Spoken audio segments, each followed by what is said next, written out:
and maybe it is time to read a history book. Because you would clearly see that no, in fact, this is not the worst it has ever been. Not even by a long shot. Are we currently enslaving literally millions of Africans? No. Are we actively fighting each other in a civil war in which 750,000 people die and tens of thousands, hundreds of thousands are permanently maimed, where they have an arm cut off without anesthesia on the battlefield? Also, no. You know, like are 30% of a town getting killed by smallpox on any given day? No. Do your children have a reasonable belief that they will live to adulthood? Yes. Just the idea that you have a reasonable expectation that your children will live to adulthood lets us know that this is not the worst it has ever been. So my takeaway is that currently our political system is the best it's ever been.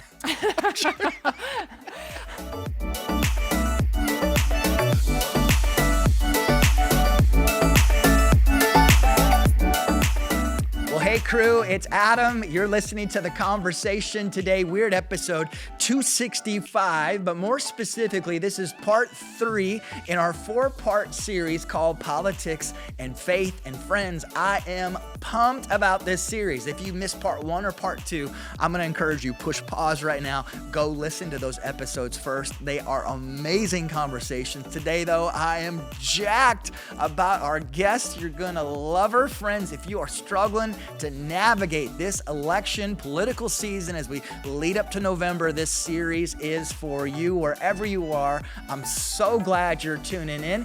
Today, though, before we go any further, I need to give a huge shout out to our partners, and I am so proud of these partners. Our first partner today is the International Justice Mission. IJM is a global nonprofit working to end slavery and violence around the world, specifically focusing on the most vulnerable people experiencing poverty. In places like South Asia, IJM staff rescues individuals and families out of slavery and trafficking. In places like Latin America, they help children and women who have survived all kinds of domestic abuse. In short, IJM goes into some of the deepest, cruelest pain in our world, and they bring the full extent of the law with them. Friends, I want to invite you right now, go to ijm.org and find out more about how you can become a freedom partner by joining the end of trafficking and slavery by giving on a monthly basis. I just personally became a freedom partner myself, which means, again, that I give to IJM on a monthly basis, and I want to encourage you, strongly encourage you to do the same. Go visit ijm.org. Our second partner is, again, incredible, Vern Eide. Vern Eide Mitsubishi is a growing employee-owned company that strives to deliver dreams and transform lives. And just in short, they are a company who is wanting to make a difference in their community, who also just so happens to sell automobiles. I've purchased my last 3 vehicles from Vern Eide, and I'm proud to tell people that I've bought my vehicles from this company that actually wants to make a difference with the world. They're not just selling cars, they genuinely want to make a difference. Whether it's a new Outlander like I drive right now, or an Acura, a Chevy, a GMC, or Honda, no matter what kind of vehicle you're looking for, they have it, and no matter where you live, they will ship it to you. Go visit verneide.com. Okay, so again, today, part 3 in our Politics and Faith series. Just to stress it again, you're going to hear from guests all across the political spectrum. Today, though, I am thrilled. I got to sit down with Sharon McMahon, who is known as America's government teacher. If you don't follow Sharon on Instagram yet, you need to do so right now. Go follow her. Sharon uses her Instagram to educate the general public on political information and also political misinformation, and to inspire people to learn more about history, government, and the law. She currently has over 1.1 million followers on Instagram alone. This conversation was so insightful. It was also so delightful. My face hurt from smiling and laughing from this conversation. On that note, sit back, relax, and enjoy this conversation, friends.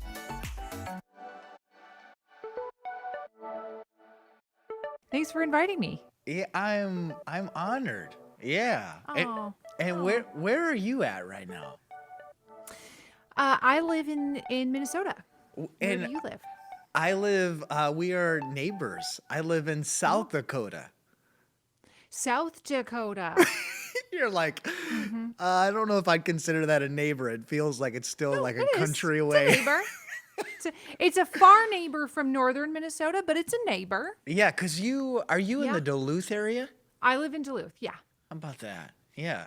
Yeah. You and CJ Ham, the fullback for the Minnesota Vikings, is from Duluth That's as right. well.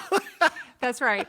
Yes. It's our one claim to fame. That's right. Well, and CJ, if you haven't met him and his wife, they are two of the most delightful human beings ever. Yeah, they do all kinds of like youth camps and things like that, just stuff for people that they don't need to do. You don't need to do youth camps, but he does, and that's nice. Awesome. I'm guessing Yeah. the two of you don't have a lot of crossover though. Like, Not so much. Not so much. Probably I know who he is, but he doesn't know who I am. That's probably the most likely No. I actually would be shocked if they don't know who you are. So I'm almost tempted to like see if they follow you.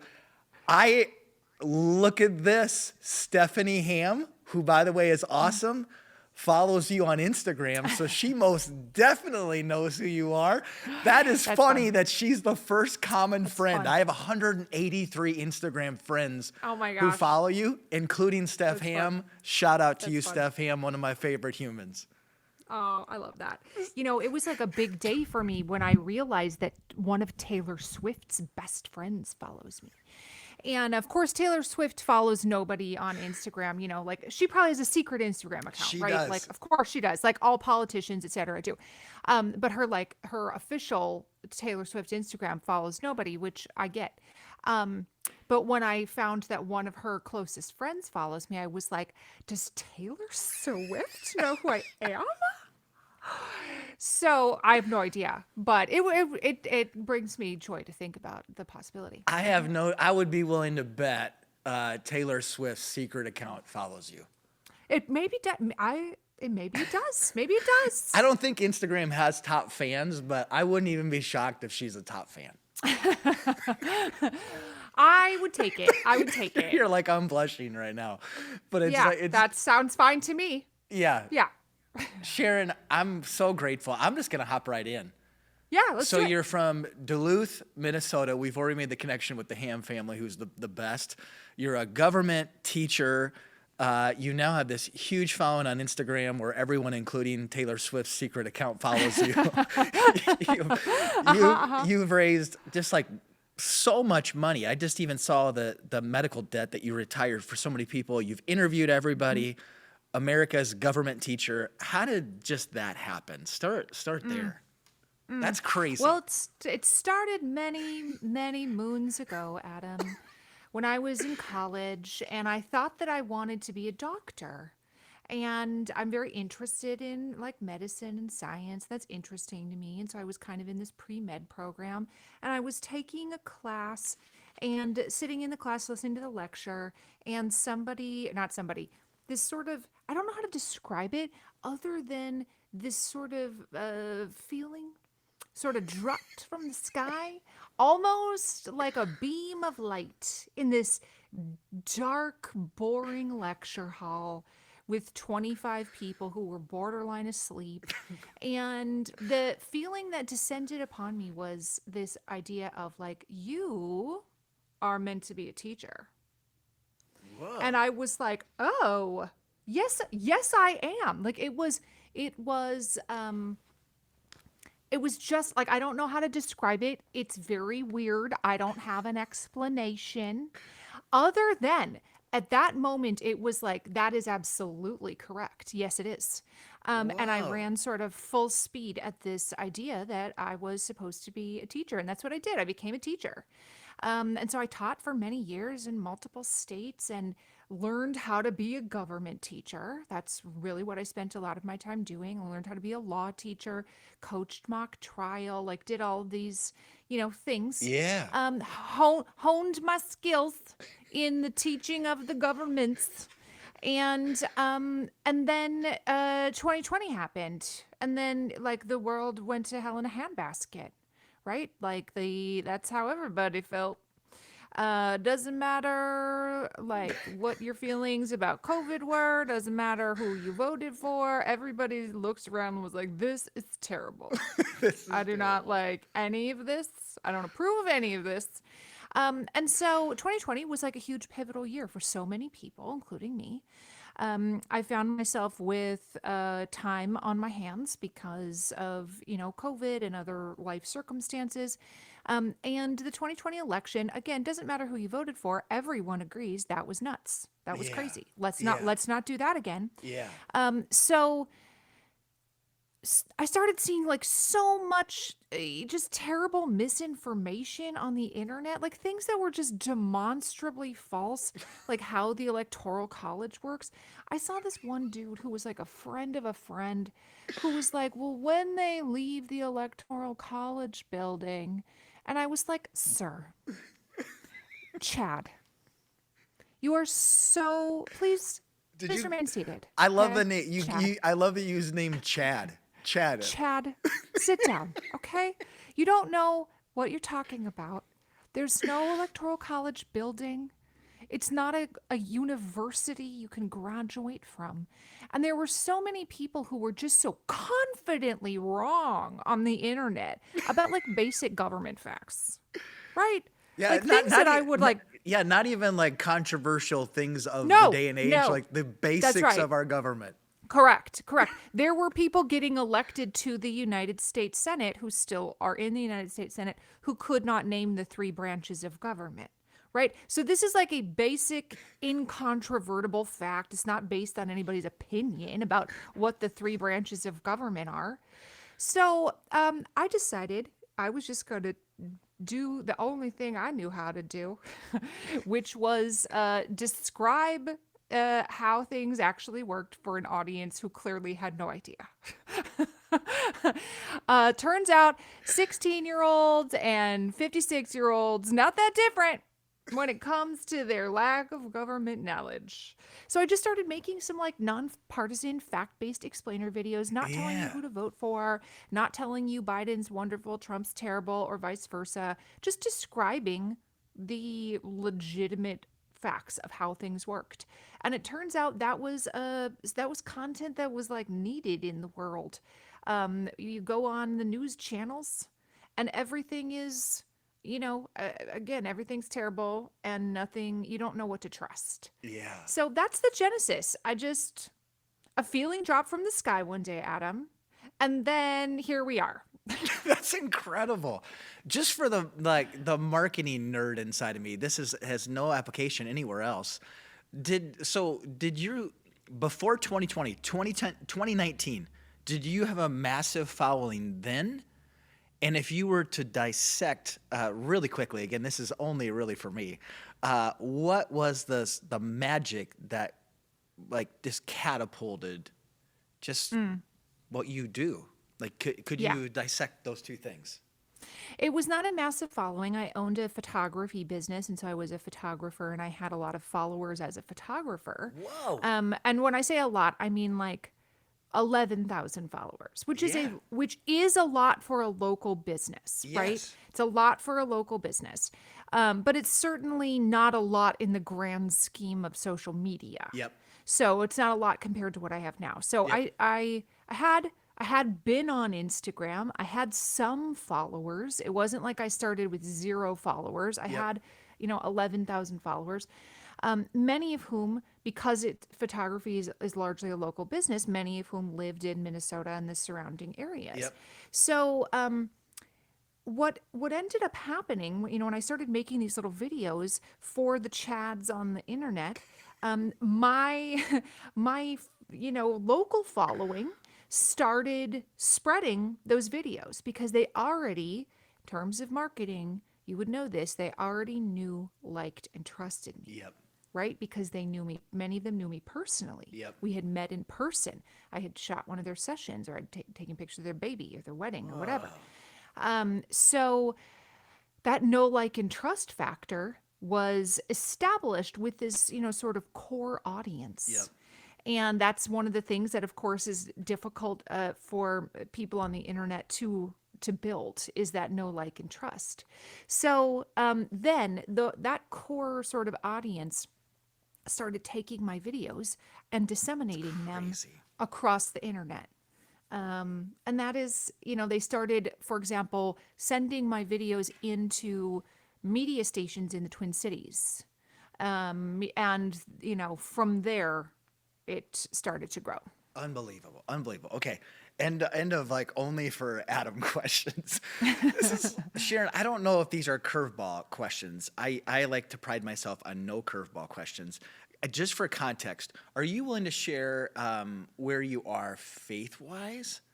And if you had like a political leaning, and again, I hesitate even to ask, feel free just to be like, no, I think I'll pass. Well, listen, when you've been a classroom teacher for many years, there's no such thing as a curveball question, right? Right? If you work with adolescent boys, Adam, there's no such thing as a curveball question.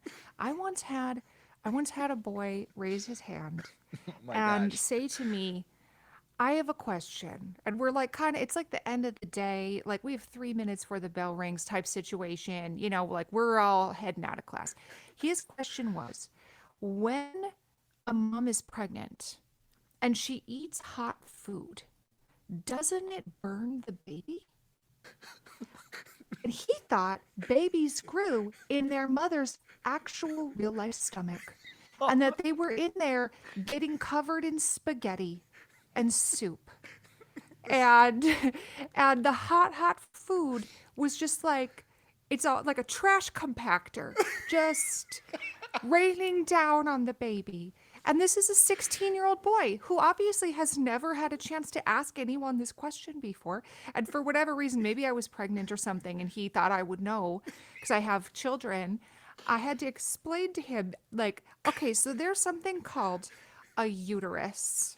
And it's totally separate from the stomach. Oh my gosh. And he was like, oh. Like, you could just see, like, no one had ever told him this before. Apparently, he skipped health class in 8th grade. I don't know. I don't know. So anyway, all that to say, there's really no such thing as a curveball question when you've been asked if spaghetti gets on the baby. So you know what I'm saying. I do. Okay. Do. I'm the son of a principal. And and my mom, the stories she would share, I was just like, oh my gosh. She's heard all the things. Was she a principal at like a middle school or junior high? Middle school. Yeah, for Bless years. her. Literally bless her. That's the worst. It's the worst possible age. And if you're an elementary school teacher, you're like, I hate middle schoolers. And if you're a high school teacher, you're like, I hate middle schoolers. The only people who like middle schoolers are middle school teachers, and that is not me. And so, bless her. A moment of silence for my mom that's still alive.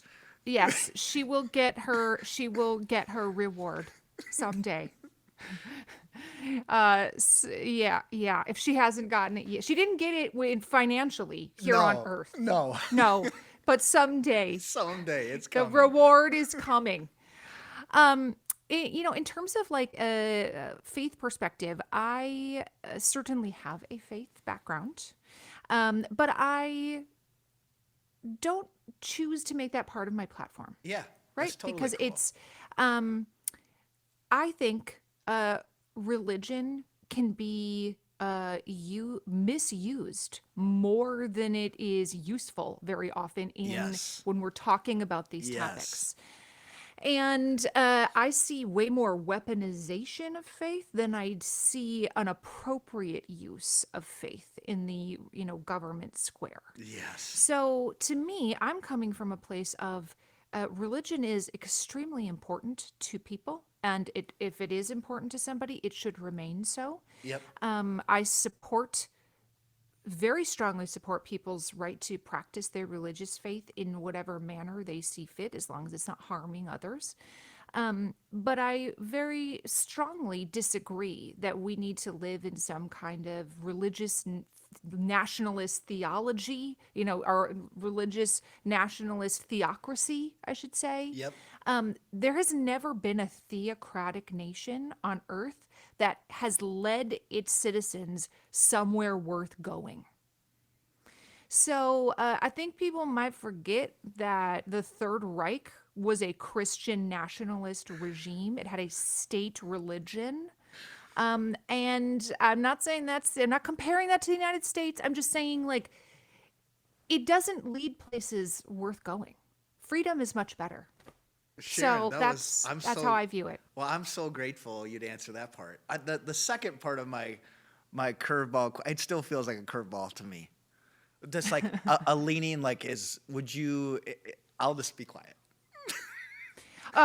Political leanings? Yeah. I also really, really dislike political parties. I don't belong to one. Yeah. I don't think that they're useful.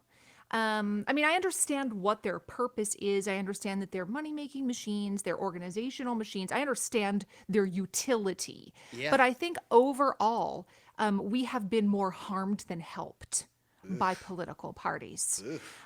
My political perspective has always been and will remain principle over party.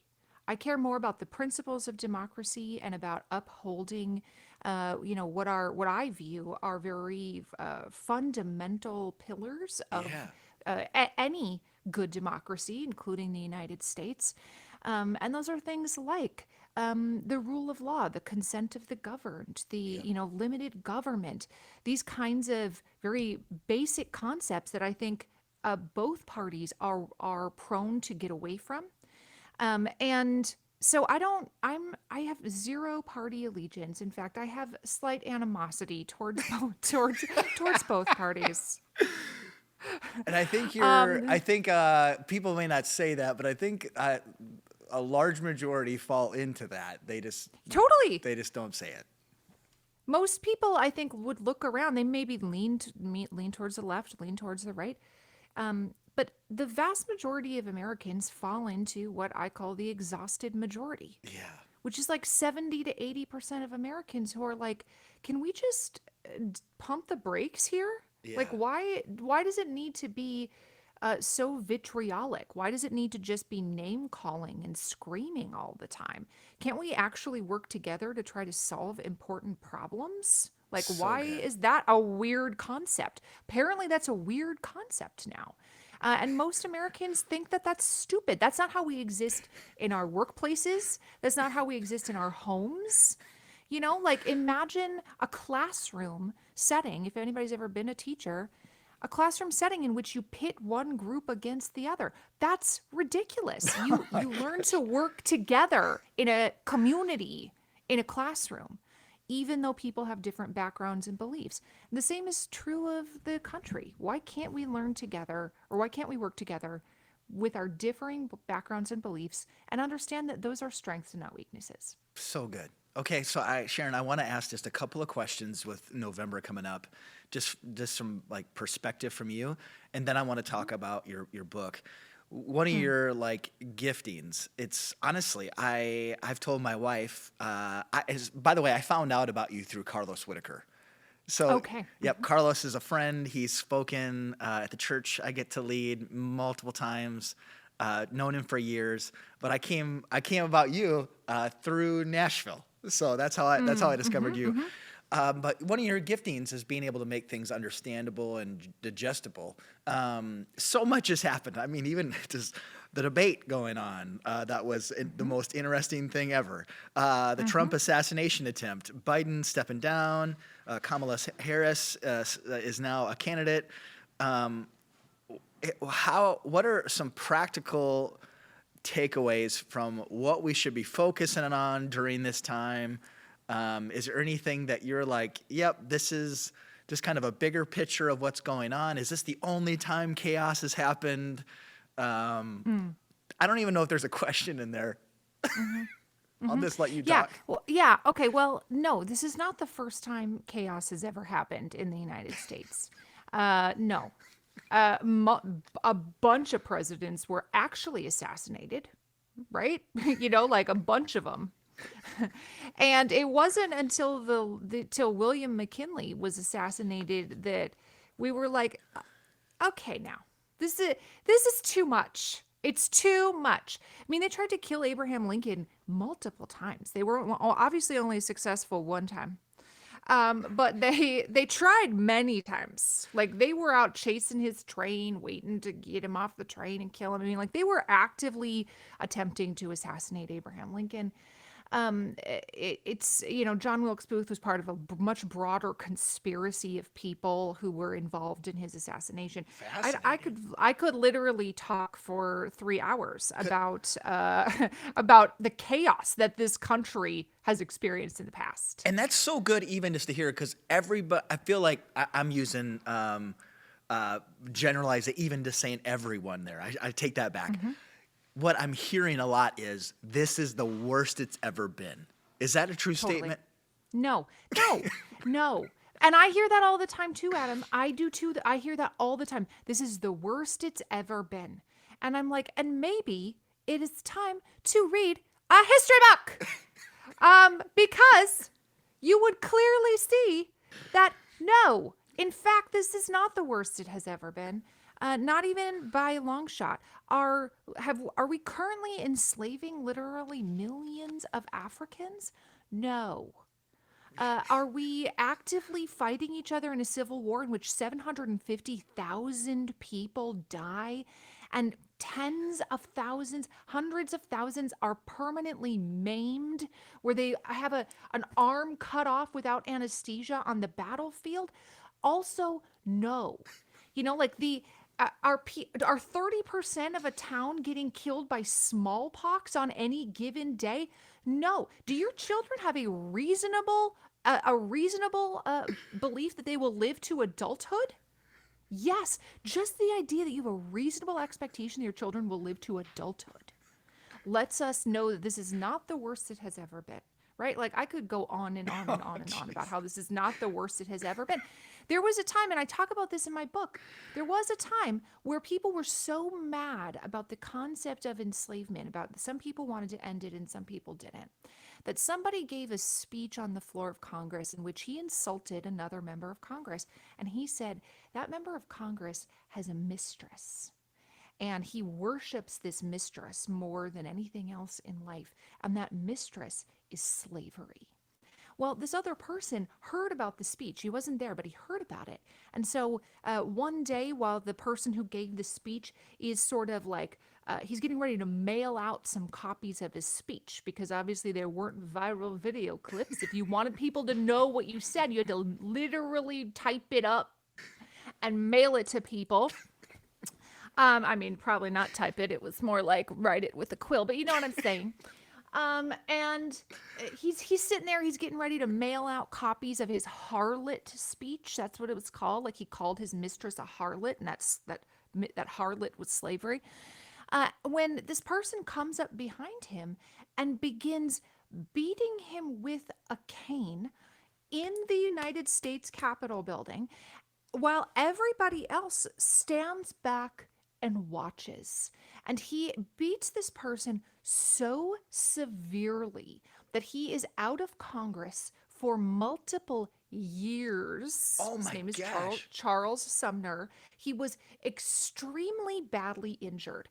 Well, after the beating, right? And of course, we don't have modern medical care to like patch this person up quickly and easily. After the beating, Congress looked into what was referred to at the time as a caning. They looked into it and they were like, you know what? We're not going to punish the guy who did it. He can go ahead and stay in Congress. They did not punish the man who nearly beat somebody else to death on the floor of the United States Congress. He got to remain in Congress. And then people were so mad, he was like, fine, I'll resign. But then he ran for re-election and got reelected. Okay, he got reelected immediately. So this idea that like, oh my gosh, Americans and America we've degraded to such a horrific level. What are you comparing it to? As compared to what? Compared to what? We've degraded compared to what? Do you know what I mean? Degraded compared to when you were 11 and you had a view of the world that your parents knew everything? Like, compared to what? I don't know what you're comparing it to, Adam. That's just one example. So my takeaway is that currently our political system is the best it's ever been. And That's you my know what is takeaway. really, yeah, you know what's really terrible is like that's not even that wrong. That's not even that bad of a take, Adam. It's literally not. What I don't even know where to go from here. My gosh, that was incredible. That's not to say there's no room for improvement. There obviously is. There's Yeah. obviously room for improvement. We need to continue making progress, continue to improve. There obviously is. This is not me being like, it's all hunky-dory. But, anytime people are like, it's the worst it's ever been, compared to what? Compared to what? Okay, so I feel like there's so many takeaways. Like, for me, I hear that and I'm like, take a breath, America. Just like, take a breath. Again, there's clearly room for improvement. But we get in our little bubbles and it's like, this is the worst. And I think that's just refreshing to hear. Do you have advice on how to approach this election season? How do we engage and become more informed? And maybe, yes, absolutely vote. But what else would you recommend we do as citizens of this country? So how do we engage well and be informed? And then away from just voting, which I'm going to assume as citizens we're going to do, what else would you recommend? And that's the last election question I have. No, I'm happy to answer election questions. Okay, so the first thing I would recommend people do is stop watching the news. And that doesn't mean become uninformed, but that means the news is proven to provoke anxiety. It is designed to make you feel afraid, because if they can make you feel afraid, they can keep you watching. Do you remember September 11th? How literally everyone was just like, we all sat by our TVs like, oh my God. We were terrified. And so what were we doing? We were watching. Right? So if they can make you feel afraid of something, they can get you to tune in. If the news is the skies are blue, the environment is clean, people are holding hands and having campfires, the kittens are all rescued from the trees, we're not glued to the television, right? We're not like, what will happen next? We're out living our lives. Yeah. So if we can make you afraid, we can convert your eyeballs into dollars. Whoa. So you have to understand that is the news organizations do. The press is an important thing. It's a very important thing. But when we're trying to fill up a 24-hour news channel, we are going to catastrophize everything to get you to watch.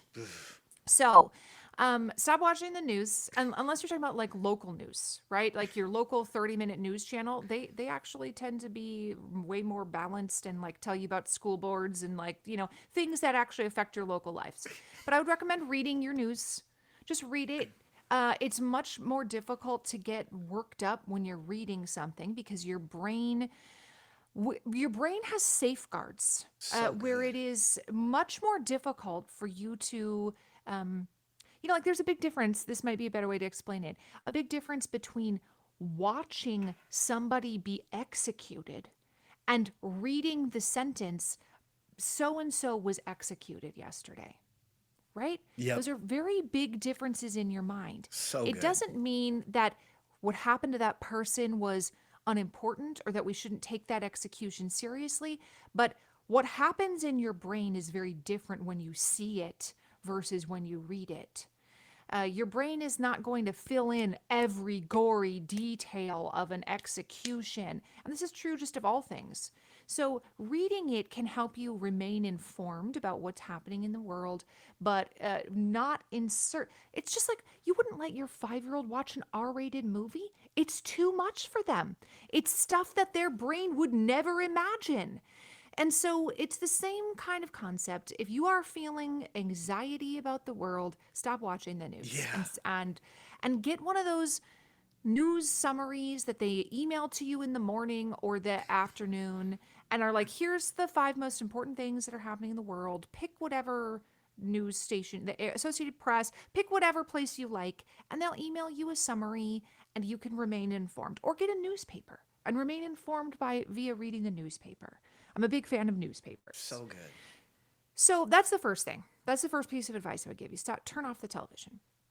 The second piece of advice that I would give anybody who is feeling anxious or who wants to make the world a better reflection of the type of place we want to live in, the type of place we want to, leave to our children, is to stop caring about trying to be right all of the time and start realizing that our calling on earth is not to be the most right in the comments section on social media.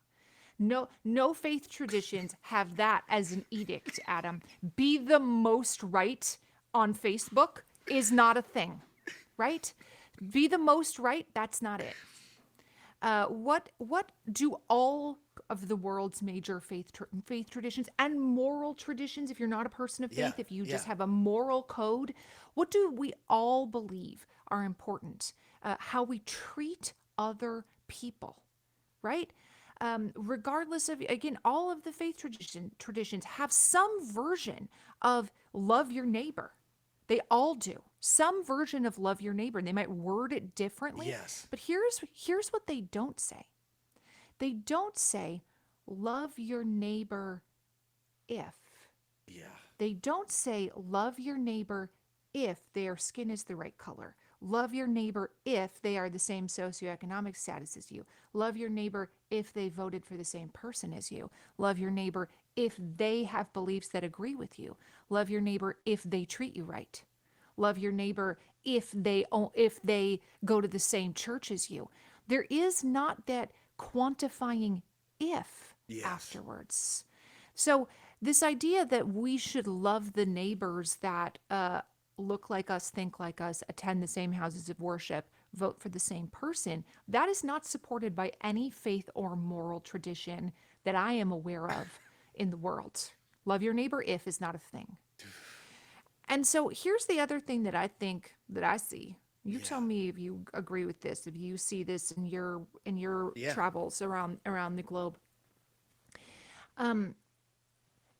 When people talk about loving your neighbor, I see a lot of pushback claiming that what they're doing is loving their neighbor.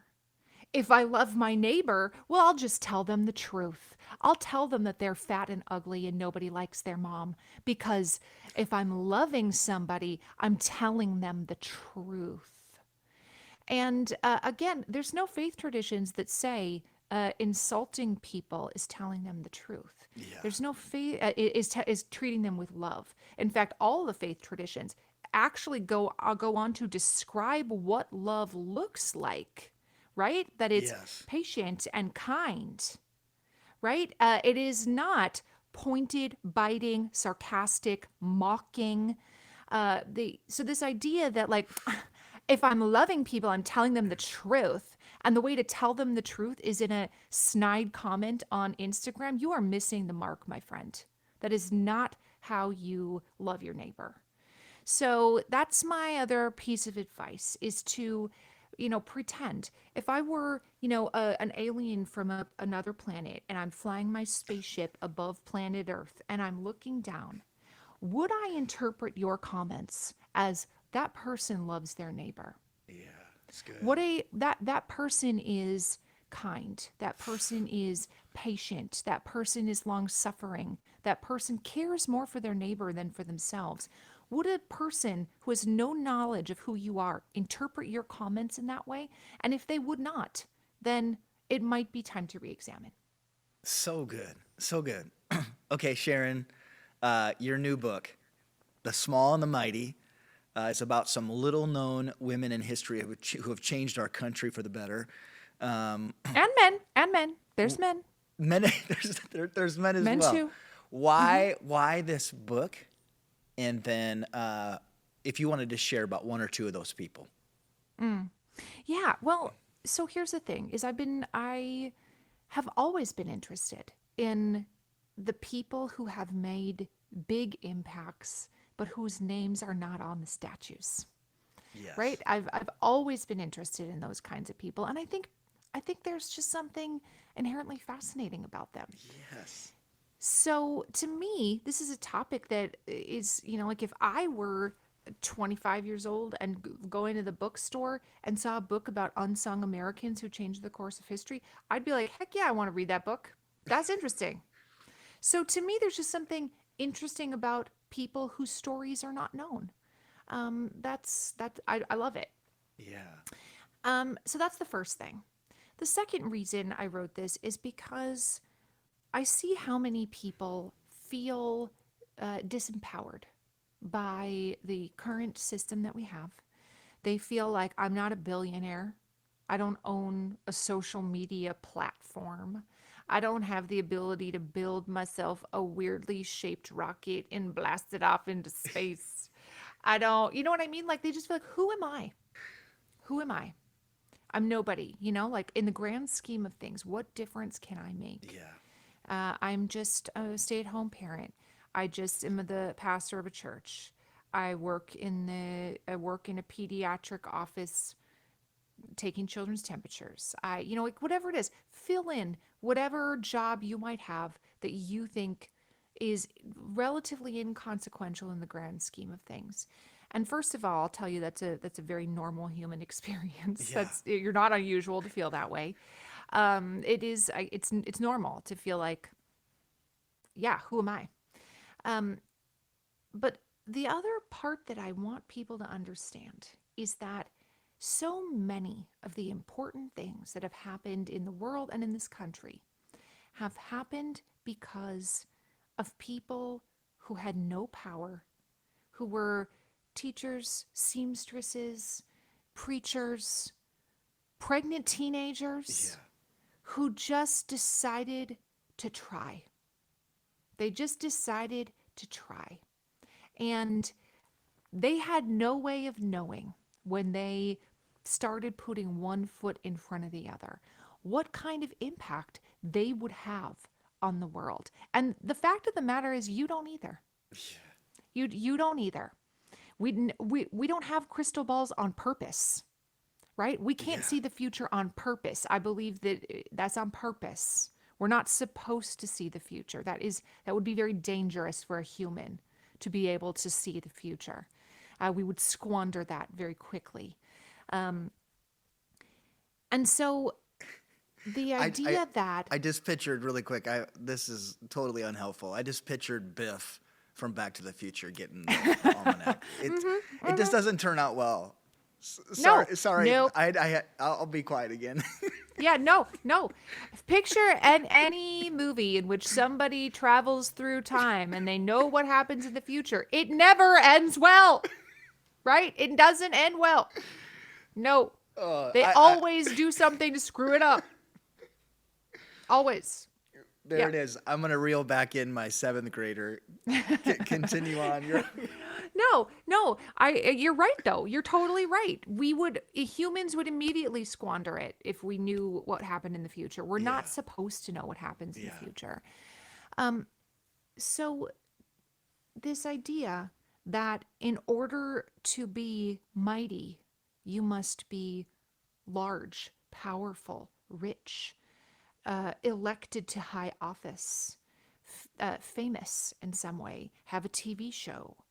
That somehow you need to be big, large, to be mighty, is something that I think can feel very disempowering for people. Absolutely. They feel like, I didn't go to college.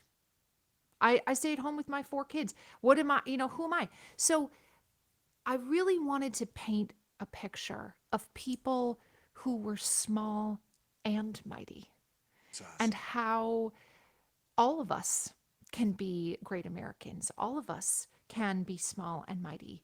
It does not require you to come into fame and fortune.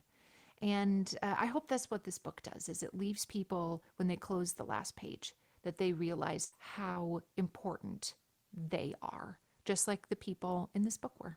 That's incredible. Sharon, would you mind sharing one person with us? Yeah. So one of my favorite people in the book teaches us a lesson that I think we can take away today. And most of them do, honestly. But there's this one woman whose name is Septima Clark. And her parents were poor. She grew up with nothing. She was born at the end of the 1800s. And she decided to become a teacher. And when she becomes a teacher, it is illegal for Charleston, South Carolina, where she lives. They do not hire black teachers in Charleston, South Carolina, even to teach other black students. So they don't allow black teachers even in segregated schools. So she's forced to get a job on one of the barrier islands off the coast of South Carolina. And she lives on John's Island, and she teaches in this school that is called Promised Land School. And the school has absolutely nothing. It doesn't even have glass in the windows. It has holes in the wall. And if you've ever been to a warm climate, you know that bugs are an issue, right? Yeah. So in order to keep the bugs out of the school, they would have to close the shutters. And they're having school in the dark. They're literally having school in the dark. And yet the school is called what? It's called Promised Land School. That school meant something to that community. And this woman probably did not wake up in the morning and think to herself, wow, I'm going to go down in the history books someday. Someday in the future, in the year of our Lord 2024, Sharon McMahon is going to write a book about me. Right? That's not what she was thinking. She was looking around Promised Land School and getting paid next to no money in a school that had no supplies, didn't even have glass in the windows, and all she did was keep putting one foot in front of the other. Well, I won't tell you the whole story, but it comes to this. She eventually goes on to do something really remarkable. But she's interviewed at the end of her life. And they ask her, what have you learned, throughout your long career as a teacher? And she says something like this: I have learned that I can work with my enemies because they might have a change of heart at any minute.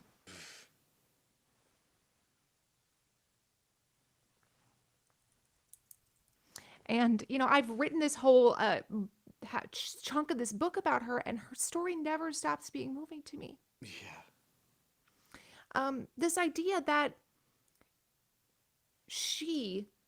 by the way, they try to kill her a whole bunch of times.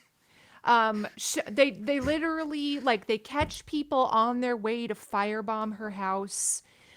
She survives a plane crash, and she feels like, why has my life been spared over and over? They arrest her. They try to put her in jail for things she didn't do. This is not just a person who, goes to school every day and never does anything else. But this idea that I can work with my enemies because they might have a change of heart at any minute, I think is such an incredible perspective for us to adopt. Because how will your enemies ever have a change of heart if you cut them out of your life? Who would be influencing them for good if not for you?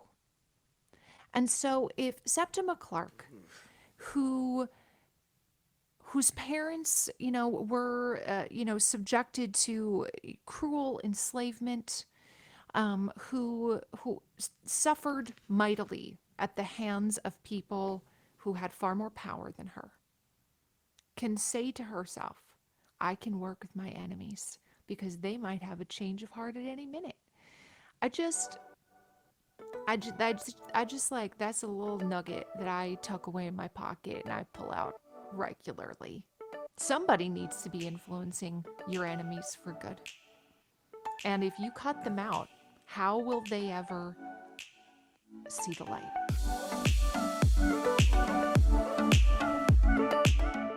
So friends, how amazing was that?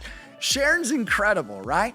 Go share this episode. Seriously, if for your friends who are like, this is the worst it's ever been, that section was so good. Share this episode, send it to your mom, send it to your spouse, your best friends, your coworkers. Tell them to go watch and listen to this conversation. Sharon, I'm so grateful for the time with you. I'm so thankful for our partners, the International Justice Mission and Vern Eide, who helped make this conversation possible. It wouldn't have happened without them. Lastly, huge thanks to all of you who listen to the conversation. I'm so grateful. I can't believe that you welcome me into your ears and into your thought life on a weekly basis. On that note, friends, have an awesome rest of your day.